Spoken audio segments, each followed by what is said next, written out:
Welcome to the Exam Room Live, brought to you by the Physicians Committee. Hi, I am the weight loss champion, Chuck Carroll, and this is the healthiest half hour anywhere that you will find online today. Appreciate you joining us right here on Facebook and on YouTube. We are going to do our best to both educate and entertain you for the next half hour or so.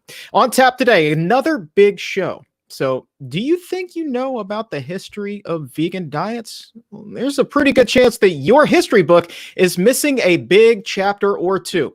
From the documentary, The Invisible Vegan, actress and filmmaker Jasmine Leyva is here with us today. Jasmine, so looking forward to catching up with you. Thank you for having me. I'm so glad to be here. Oh, I'm super pumped. We'll come back to you in just a second. And if you have big dreams of fitting into smaller clothes, we've got you covered today, too. From the Barnard Medical Center, Dr. Vanita Rahman is here to do another weight loss Q&A. Dr. Rahman, thanks for joining us again. Thanks for having me, Chuck. All right. And mind you, this is just 2 days before we're going to be kicking off a big 12-week comprehensive plant-based weight loss program. We're going to be diving into that, the ins and outs with Dr. Rahman in just a little bit. But make sure that you start typing in your questions right now, because I'm pretty sure that doctor's mailbag is going to be awfully full. But before we go any further, let's get a quick check on health headlines here for Thursday, June 18th, 2020. While some parts of the country continue a decline in coronavirus cases, others are still grappling with an alarming spike in numbers. And now, pandemic forecasters say Florida has, quote, all the makings of becoming the next large epicenter. You can see the projections for Hillsborough and Miami-Dade counties there on your screen. Now, this model is from the Policy Lab at the Children's Hospital of Philadelphia. Researchers there say the risk of new infections in those areas is the worst that it has ever been. The group also considers Texas, Arizona, and the Carolinas, as well as parts of Alabama and Louisiana, to be at great risk for widespread transmission. And a new report from the CDC is casting yet more light on the disproportionate effects of COVID-19 among the African American population, this time in Atlanta. The report finds nearly 80% of patients hospitalized from COVID-19 there are Black. That despite African Americans accounting for just 52% of the city's population. The report also finds patients being treated in hospitals were more likely to have diabetes and other chronic conditions. Meanwhile, in Detroit, 72% of coronavirus patients are African American, according to a new report published in JAMA. The findings also show underlying conditions put patients at a significantly higher risk for developing severe symptoms. Among the more than 450 patients studied of all races, 94% had at least one comorbidity, with hypertension being the most common. Researchers say the most severe cases were typically among men and those who were significantly overweight or had chronic kidney disease. And finally, a new study finds that vegans and vegetarians may be a little more likely to keep to themselves. Researchers in Germany say the fewer animal products a person eats, the less likely they are to be an extrovert. Their analysis also finds that depressive symptoms were not necessarily manipulated by diet. However, the data published in the journal Nutrients also finds that those eating a plant-based diet are more likely to have a lower BMI. Something tells me that my next guest is not an introvert by any stretch of the imagination. She is certainly the exception to the rule, an extrovert if there ever was one. She is an actress. She is a filmmaker living in Los Angeles who has committed herself to studying veganism from both a health and cultural perspective. She's also an inspiration to millions in this time of change. Her film, The Invisible Vegan, explores the rich history of African Americans and the plant-based way of eating. You want to talk about an eye-opening 90 minutes of cinema. Jasmine Leyva, welcome to the Exam Room Live. Hi, thank you for having me. It's a pleasure to have you here. And just this morning, Jasmine, I was watching clips of your film. And in one particular clip, you're in the kitchen and you're making a salad and it looks delicious. We're talking about like baby greens. We've got some cherry tomatoes in there, some yellow bell peppers, and my mouth is watering. And I'm thinking like, man, it is time to get down with this salad, right? And my mouth is watering. And then you take it to the table, and one of your friends, she's like, this is white people food. And Jasmine, I start howling like I am losing it. I'm losing it because I'm thinking to myself, like, I can't even argue with that. But here's the thing though, like your film goes on to point out, like, I could not have been any more off base because the idea of plant-based eating, that goes back centuries and centuries and centuries to when slaves were first brought to the US. Like, we are really off base here. Yeah, I know. And that's why it was so important for me to make this film, because I saw the way veganism was being branded. And then I saw people in my community where they weren't really getting the message. And when I would take the message around them, they were like, oh, this is a white thing. And I'm just like, why do they keep saying that? And then I started looking at all the vegan documentaries. I started looking at all the vegan media. And I'm just like, well, if you keep associating veganism with the same kind of white, affluent, skinny, heteronormative crowd, then people who are outside of that box, they're going to think this is a message that's not for them, and they're not going to pay attention to it. But when you take a movie like mine, The Invisible Vegan, you add, the background music, it's hip hop music. The experts are not only, people that you feel they can't relate to. I have rappers, I have urban gardeners, I have doctors, I have racial theorists. So just to give people something, give them their own role models that they can relate to. Yeah, and you really, I think in another interview I was watching of you, you said you were really quite blunt about it, and I loved it, and it really hit home with me. I was like, man, if I was in her shoes, it wouldn't connect with me either.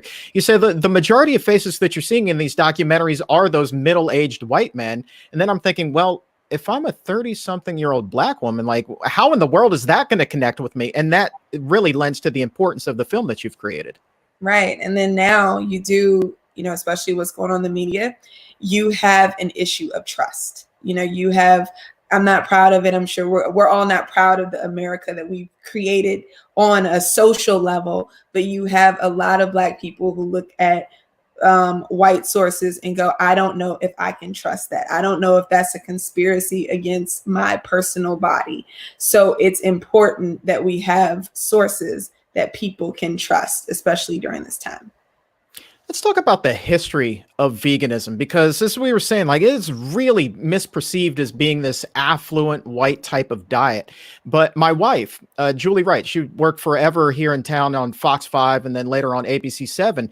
When the National Museum for African American History opened up downtown, she got an opportunity to go and speak with the chefs, and they were explaining that, man, these foods are as old as the day is long, and they were brought over from West Africa and other parts of Africa. And just as you and I were saying up at the top, like, we are so off base with the way that we perceive these plant-based diets, when in fact, a lot of what it is that we're eating today was brought over centuries ago. Right. We were already eating these foods, and then you see how things are branded, and honestly, forgive my ignorance for this interview, but when I heard veganism started in, where was it, London, and I forgot the guy's name, it's a white guy, and I'm like, okay, so he coined the term in the 1940s, but eating from the land and even being harmonious with the land, which is a big cornerstone of veganism. That's something that a lot of indigenous cultures had in common way before someone, this British guy in the 1940s. But we only hear about him, Right. Let's talk about where things kind of got twisted and the stigma about vegan diets in the Black community, because in the film you said, and I quote, "Once I went vegan, my Black card got completely revoked." And so if historically plant-based diets are very much a part of African-American culture, right? When and how did these misconceptions and things that just interject themselves there beyond just the 1940s guy from London? Like, there has to be more to it, right? Right. It's because we're not taught our history. And when we are taught our history, it's always from a place of inferiority. We will readily, our schools will readily teach us, oh, this is you on the slave boat. being slaves in bondage, even with food, like, oh, this is what you ate. You guys ate soul food, fatty, sugar-filled foods. They won't tell us the entire story. Like, they won't tell us, no, your slavery is a part of your history, a part to be proud of because you survived such a hardship. But that's not where it started. You started in Africa, and that's where you flourished. And when you were flourishing, you were eating, we were eating plant-based foods. Like, yeah, we turned soul food into a delicacy so we could get through a tough time, but we had genius in the culinary arena way before that time, but they only want to tell us about that one period. So for sure. Another aspect that I really enjoyed in the film was how you were talking about the perception among the African American community itself that vegans are soft. And that's kind of the stigma that I was kind of hinting at earlier. It's like, why is there this perception that if you don't get down with, the ham and the chicken and things of that nature, why is it then that you're perceived as soft? I don't know. You know what? I think it's something about the construction of the food, even with cars, right? If you're driving a smart car, like this kind of little cute car, that's feminine. But if you have this, a Range Rover or Jeep, that's like a manly car. So the same thing with food. Like, I think there's something very manly about that image of a guy with a big turkey leg in his hand and eating it off like a pirate versus, like the dainty, actions you have to use when you're consuming something like a salad. It's all stupid, but it is. Do it. Like, here's the thing, man. Like, I'm thinking if you go to a party and there's 50 people there and you're the only one that identifies as vegan, that doesn't make you soft. That makes you the strongest person in that party because you're not cowering to that peer pressure. Yeah, but we associate manliness, which is so sad. You see it in films. We associate manliness with some form of violence across the board. So, when you think of veganism, you're thinking of someone who lives in harmony with the environment and someone that is very compassionate and someone who would never hurt a fly. Those, sadly, because of toxic masculinity, those aren't the attributes we always attach to being a real man. But if you're evolved, that's what being a real man is. All right, let's talk about some of the reactions that you've gotten. I always love asking this question. Some of the reactions that you've gotten from friends and family when they first learn that you're not down with meat, you're not down with dairy, and you're sticking with this plant-based idea. Like, I would imagine that those eyebrows don't get raised just a little bit. Like, they're just yanking the head all the way back, right? Mm-hmm. Luckily now, when I first started on my vegan journey, of course, I was getting laughed at across the board because my family comes from the South, North Carolina. So you already know what kind of food we were eating. It was barbecue, it was ham, it was cooking with lard, So when you say, oh, I'm giving all that up to be vegan, they looked at it like, okay, you've moved to Los Angeles from DC. Now you're in Hollywood. So now you want to eat like the LA people or the Hollywood people or the white people or the elitist people or whatever, they've attached to veganism. But now I'm seeing a lot more of my family members and friends like converting. Like, my aunt, she'll hit me up asking for plant-based recipes. One of my cousins went vegan. My mom is she said, I'm not going to be this overnight, but she's slowly making her journey. So every time I come home, I see more and more plant-based foods. So now it's having a real positive effect. And I think people are also seeing how I'm aging too, because it's one thing when you're a woman in your 20s and you look, trim and you're still looking good and healthy. But then when they see me and I'm in my mid 30s compared to some other women and how they're aged in their mid 30s, you can definitely see the difference. Like, oh, wow, it looks like she's not having the same, people struggle with weight and they see I'm not really having that same struggle to a certain degree. And just, skin, hair, and just overall, like the energy that you radiate, it's just different. Oh, for sure. We've had Tracy McWhorter on the show a number of times, the ageless vegan. I love her. I would never guess she's the age that she is. And in the film, you talk about your inspiration for going vegan. Forgive me, I can't remember her name, but a restaurateur in her mid-60s. Yeah, I mean, there you were, 30 years old, making this film, and you said, and rightfully so, she has a way better body than you did.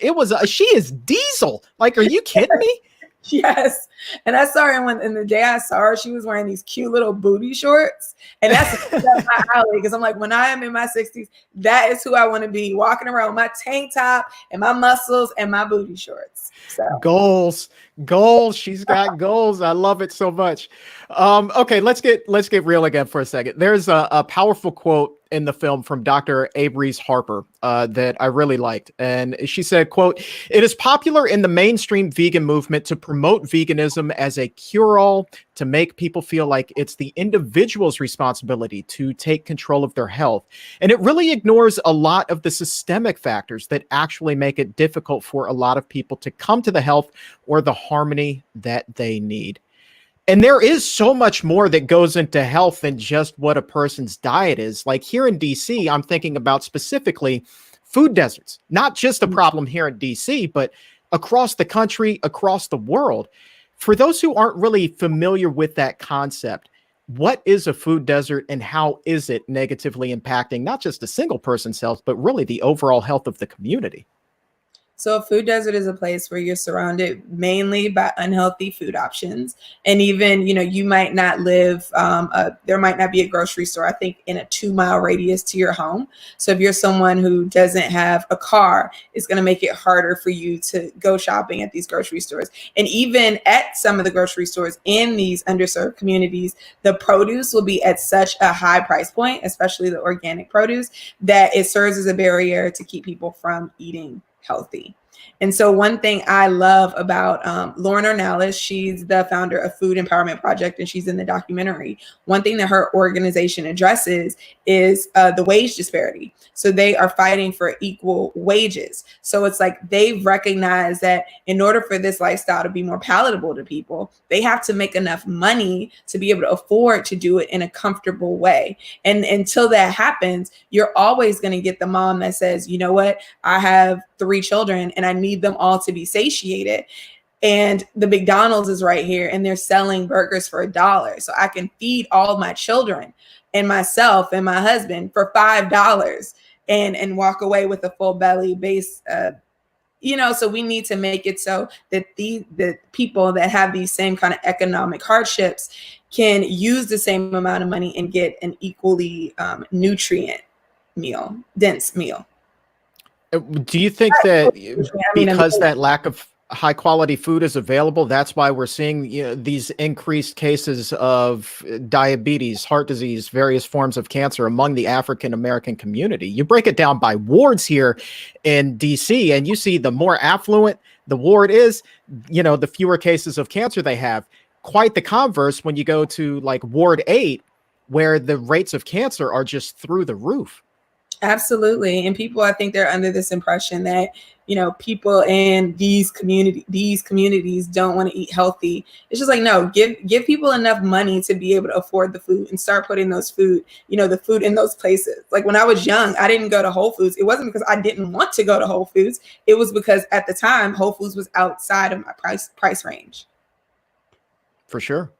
All right, final question here. And this is kind of a big one here because it extended beyond just a little bit beyond race in the film. And you talked about the various subgroups of vegans. You've got the animal activists, you've got the nutrition group, African Americans, white Americans, so many people with so many different backgrounds, all advocating for a plant-based diet, but the messages are so different. And in a lot of ways, we're competing with each other and kind of stepping on each other's toes and even putting each other down to a certain extent. So how is it when the message is so healthy in general that we can come together and really kind of push this into more of a mainstream and just work together to make the world a healthier place on so many different levels? I think that people, because people who advocate for veganism, they mean well, but I think they also need to really think about what they're competing with.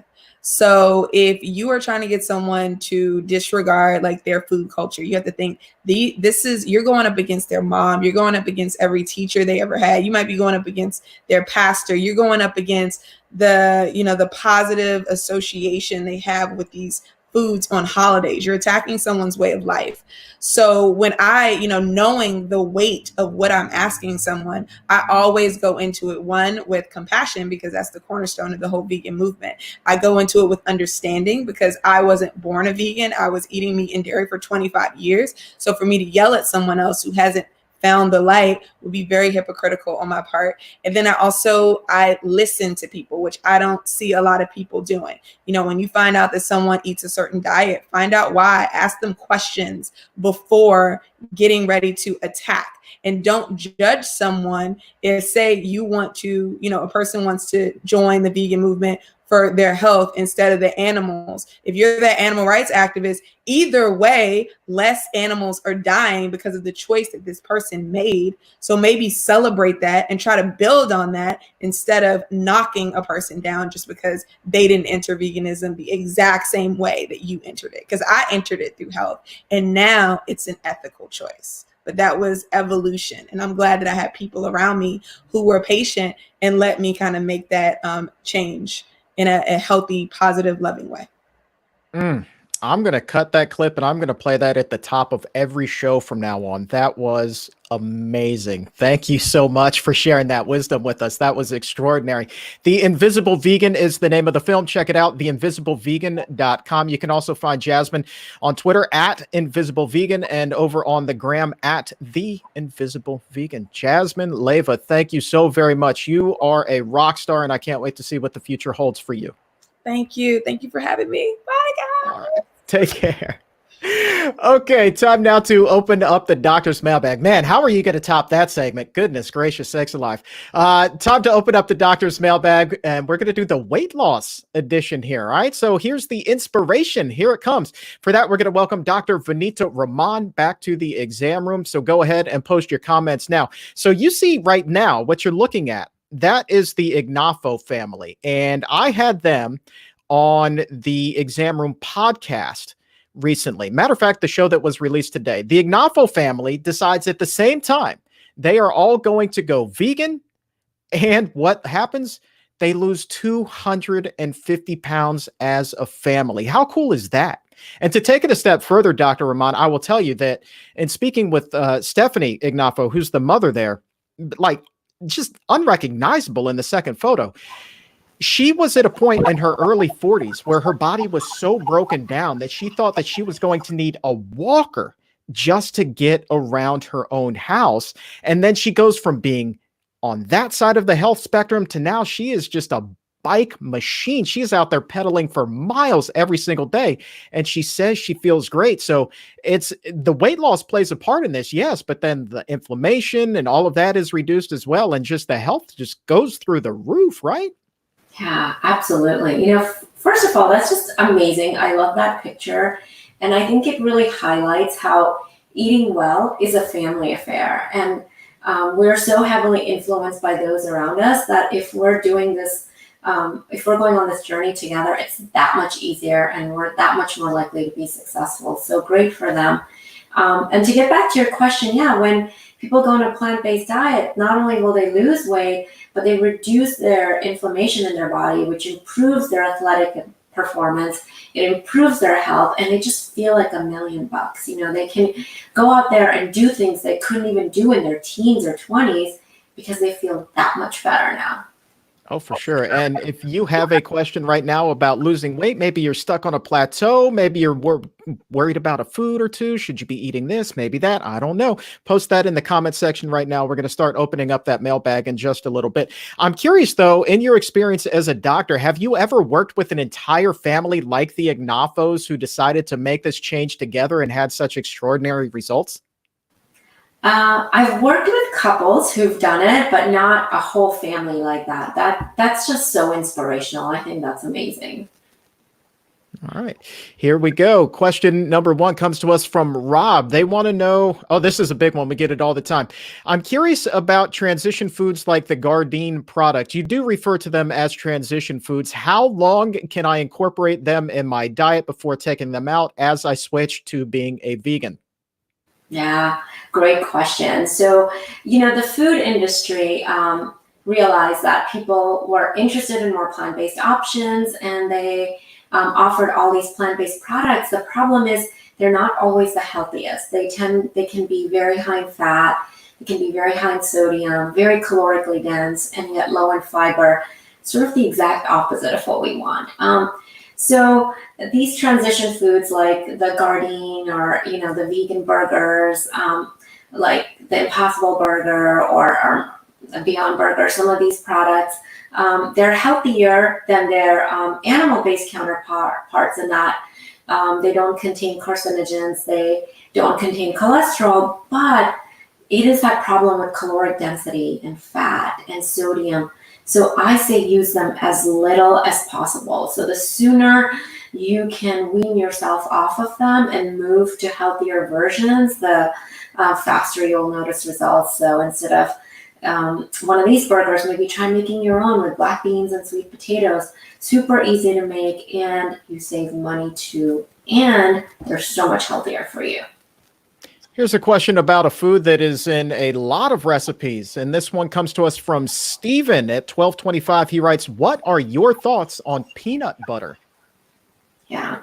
So peanut butter is interesting. It, like most nuts, it's high in fat, mostly unsaturated fat, which is good.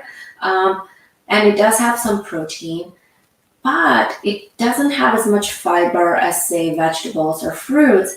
And because it's so high in fat, its caloric density is really high. So the problem there is eating too much of it can easily lead to weight gain. And for someone who's diabetic, trying to lower their blood sugar, it may elevate blood sugar because the fat in it is the issue. So I would say, if you are trying to lose weight, if you are trying to reduce your blood sugar or improve your diabetes, really go very easy on the peanut butter. Consume very little, maybe limit it to just a tablespoon or 2 a day, no more than that, for maximum benefits. A lot of people also say, well, I'm not going to use peanut butter because I've heard that almond butter and other nut butters are healthier. What do you know about that? They're pretty comparable. All nuts are pretty comparable. They have the same nutrition profile, high in fat, low in fiber, some protein. So it's going to be the same thing. Substituting one for the other is unlikely to change anything. Really limit them all to that 1 or 2 tablespoons a day. All right, Edith has a pretty good question here. What about vegan cheeses made with nutritional yeast and cashews? Are they okay? Yeah, so let's talk about vegan cheeses, because cheese is such a draw for everyone. And I think probably the hardest thing to wean off of when you transition to a plant-based diet. And vegan cheeses are generally made from 2 ingredients. Either they're coconut oil based or they are nut based. So definitely avoid the ones with coconut oil, because we know coconut oil is high in saturated fat. It increases our cholesterol levels. And increases the risk for cardiovascular disease. So definitely avoid that. Now the nut-based one, I tend to treat them like a nut butter equivalent. So whether it's almond-based or cashew-based, limit it to that 1 to 2 tablespoons a day, really sparingly if you're trying to lose weight or lower your blood sugar values. Just be mindful of that. This one comes to us from Veggie Nana Love. What a great name that is. At 1229. I'm a type 2 diabetic. How long does it take to see any results with my numbers on a plant-based diet? So good question. It really depends on you. It depends, everyone is a little bit different. Everyone responds differently. Depends on what they're starting out at. What their body weight is, what their diet is to begin with, what they're changing it to, where their A1C is, what medications they're taking. But generally, the results can be fairly quick. If you start eating a plant-based diet, and here's the key, keep it low fat, you could start to see differences in your blood sugar fairly quickly, within a matter of days, if you're checking your blood sugars at home with a glucometer. For it to show up in your A1C, which tells us what our blood sugars have been like for the past 3 months, that would take about 12 weeks to make an impact. But I think the bottom line is the more consistent and persistent you are in following a low-fat plant-based diet, the faster you can see results. Here's a great question that comes up so often, and this is a big one for weight loss and plant-based diets. For me, this is like one of the biggest draws. At 12:30, this one comes from Terrence. He writes, can you eat as much as you want of grains, legumes, fruits, and vegetables and still lose weight, or is it important to count calories? Yeah, wow. Well, that's a loaded question. But Terrence, here, let's break this down. We need a certain number of calories a day to do whatever we're doing, including breathing, just sitting, eating, exercising, doing our daily chores, working. If we consume more than that, we will gain weight. So while we're not asking anybody to count calories, because that's simply not practical or doable, it is important to be mindful and eat what we need. If we eat more than what we need, we will gain weight, even if it is healthy food. So really important to get in touch with that and judge where you are in your caloric needs. Great follow-up question from Andrea here at 12:30. Dr. Rahman, can you give us examples of food that have a lot of volume but are low in calories? Oh, sure. So your best bets are vegetables, like especially green leafy ones. A cup of kale or spinach has very few calories, but it's chock full of nutrients, lots of fiber that will help us feeling full. So vegetables are a great bet, especially leafy green ones, but even others like cruciferous ones like broccoli, cauliflower. The caloric density is really low. Fruits are a great option also, generally high in fiber, low in calories. And similarly with legumes and to an extent grains also. Really the caloric density comes in with added fat, or when we're talking about high fat foods like the nuts and seeds, avocados, that sort of thing. Good point here being made by Blue 222 Blue. It says, after recovering from cheese addiction, I now no longer care for it. It tastes too greasy. Can you talk a little bit about how taste buds do change? Because for me, a lot of the high fat foods that I would eat back in the day, now to me, I'm sure would just exactly say what Blue was saying, just taste like a big ball of grease in your mouth. Yeah. Chuck, I can completely relate with what you're saying. Fat is sort of addictive in itself. The more we consume it, the more we get used to it. Our taste buds get used to it. And fat can cause satiety because it is so heavy. And so we get used to that heavy, full feeling. And at first, when we reduce that fat, it may feel a little different. Like, wow, I'm not really full. I'm not getting that heavy feeling that I'm used to. But what's great about our taste buds is they do adapt, and they adapt very quickly. And within a matter of weeks, what felt perfectly fine before can now feel really heavy or greasy or oily. And it may just not have the same impact on us that it once did. So it's a little bit different for everyone. And the sooner we, again, reduce that amount of fat, the sooner we'll see that change happening. Building wealth at 12:32. If a person has slightly high cholesterol, what kind of plant-based foods can help lower it? Yeah, so most plant-based foods, because they're high in fiber, but especially fruits, vegetables, legumes, whole grains, these are all packed full of fiber, naturally low in fat. They're great. I would stick with them. And don't be afraid to use grains like oats and quinoa. They're terrific also, full of fiber, and that fiber is so important to help maintain healthy cholesterol levels. Question about rice from Best Health Lifestyle says, hi, Dr. Rahman. Is white rice linked to diabetes? What about brown rice? Yeah, so let's differentiate between white rice and brown rice. Brown rice is a whole grain. White rice is a refined grain. A whole grain has all its layers intact, whereas a refined grain, some of the outer layers are removed and then it's polished. So white rice is basically brown rice that's been stripped of the outer layer and then polished. So in doing so, we've lost some nutrients, we've lost some vitamins, minerals, but whether white rice is less likely to cause or more likely to cause diabetes, we don't know, but probably not, because we have data from Asian countries that traditionally ate a high white rice diet and they did not have high rates of diabetes. Having said that, I do recommend sticking with brown rice simply because it's more likely to keep you full. It has a bit more fiber, and all of that may help improve your nutrient profile, which could then help reduce your blood sugars. A serious question here from Rusty at 1234. I run into nephrologists that are nervous about patients going on a whole food plant-based diet. They cite concerns with potassium, lack of protein, etc. Could you discuss, please, if a whole food plant-based diet is good for kidney disease?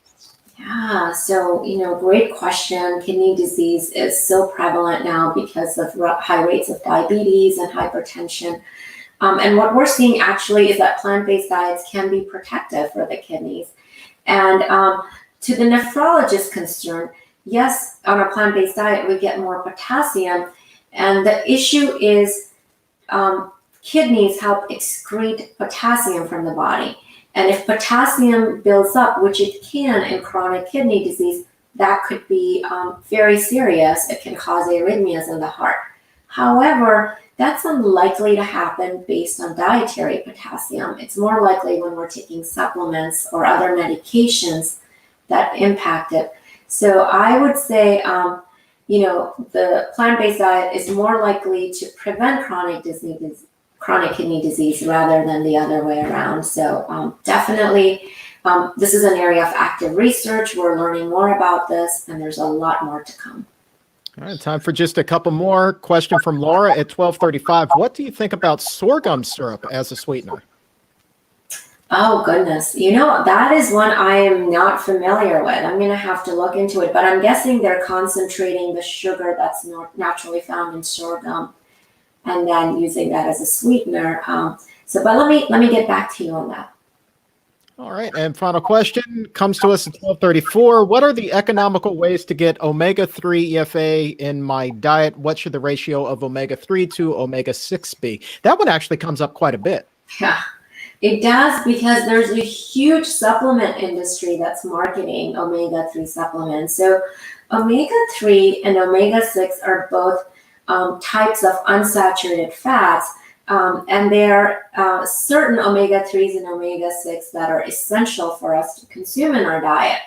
And we can get them easily from nuts and seeds, avocados that we consume, olives. We don't need to take supplements. As far as the ratio, most people tend to get more omega-6 than omega-3. I tell people just to keep that ratio as low as possible. But here's the important thing. We don't need to sit there and count how much omega-6 or omega-3 we're getting. As long as we're eating from this basket of healthy plant-based foods, we'll get the nutrients we need, and we don't have to worry about those omega-3s and omega-6s. All right, can't let you go without talking about the big 12-week weight loss program that begins this Saturday. This is incredible. Like every week, it's a different topic, but I think the way that you've laid this out is so cool because you have your own weight loss story. You know exactly what the people who are going through this program are experiencing and will experience. Did you rely a lot on your own experiences to put this thing together?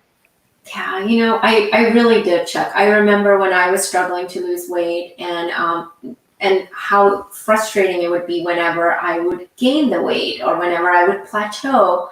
And I remember having to do research to figure out what I was doing wrong, what I could do differently. And that's really, I drew upon that personal experience a lot. What helped me make sense of the food on my plate, what kind of changes helped me. And so we go through it methodically to help people figure out, how they can continue on this journey and stay healthy. Yeah, and there's so much that goes to it. A lot of things on here even resonate with my own story. You've got Dr. Bernard coming on July 18th to talk about overcoming food seduction. And as you and I have talked about many, many times, that seduction leads to that addiction to food, those high-fat foods, the drive-thrus, the junk foods, and that can be such a powerful, powerful thing to overcome. How is it that you think that you're going to approach that as far as finally breaking that addiction? Well, several things, Chuck. First, Really sort of getting to the bottom of food addiction or seduction is really talking about emotional eating. That comes into play big time into this. And I know I struggled with it. So we're going to have a whole session dedicated to that. And then I think Dr. Bernard's insights will be invaluable in explaining the science behind food seduction. You know, why is it certain foods are so addictive to us? And then I think last, it's the peer support that's so crucial, because you know, we don't suffer in this alone. If I'm suffering with it, there are probably 10 or 20 other people that are having the same issue. So really getting us together to talk about it, and putting our heads together and saying, hey, what's worked for you? What hasn't worked for you? Let's work on this together. I think that community and peer support is so crucial in combating that. Yeah, and you know what? We just got a comment from somebody by the name of Tammy. She writes that others are reporting huge weight loss on a plant-based diet, but I'm kind of losing it more slowly, but I'm still happy. But she still wants to know, is there a way to speed up the process? I think that you and I once talked, and the average weight loss on a plant-based diet is still like a pound a week or something like that, correct? Yeah, so in research studies, it's been about a pound a week, some maybe up to 2 pounds a week, and that's what we expect to see. And if you're not meeting that, then we talk about that in the program. Weight loss plateau is a big part of the journey. We all hit it. You know, it's never a smooth downward trend. So it's really important that we tackle that as we go along. All right. And you see the web address to register right there on your screen, pcrm.org/weight loss program. The first bit is this Saturday at noon Eastern. So I'm really excited. I know that you have a lot of people registered, and there are still virtual seats available. So I think that this is going to be like a really worthwhile program that you put together in 12 weeks. I mean, you really are going to get the opportunity to cover a whole lot of ground here. Yeah, absolutely. It's meant to be a primer to get all their questions answered and have a place to come to when they have issues.